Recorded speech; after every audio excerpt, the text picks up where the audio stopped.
محکمہ موسمیات کے مطابق پاکستان سمیت دنیا کے مختلف حصوں میں دوپہر سے شام تک مختلف اوقات میں سورج گرہن ہو سکتا ہے۔ اس حوالے سے اسلامی رہنمائی کیا ہے، کچھ پوائنٹس آپ کے سامنے رکھنا چاہتی ہوں۔ سب جانتے ہیں کہ گرہن اس وقت ہوتا ہے جب چاند سورج اور زمین کے بیچ میں آ جائے۔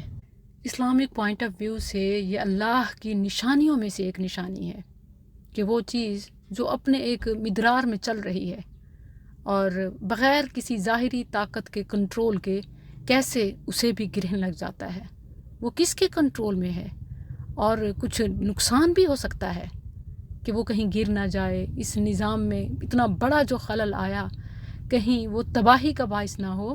اسی وجہ سے ہمیں سکھایا گیا ہے کہ گرہن کی نماز پڑھیں، ذکر و اذکار اور استغفار کریں۔ صحیح حدیث ہے، آپ صلی اللہ علیہ وسلم نے فرمایا، جب تم یہ دیکھو تو گھبرا کر اللہ کے ذکر اور اس سے دعا و استغفار کرو۔ اس سے یہ بھی معلوم ہوتا ہے کہ صرف محکمہ موسمیات کی پیشین گوئی کے ساتھ ہی وقت پر نماز شروع نہ کر دیں، بلکہ دیکھنے پر کہ اگر ایسا کچھ مشاہدہ ہو تو پھر یہ کریں۔ صرف خبر پر وقت کے مطابق یہ نماز یا یہ عمل نہیں ہوگا، بلکہ دیکھنے پر ہے۔ اس حوالے سے اہم چیز یہ ہے کہ امام لوگوں کو الصلاۃ جامعہ کے الفاظ سے نماز کے لیے بلائے۔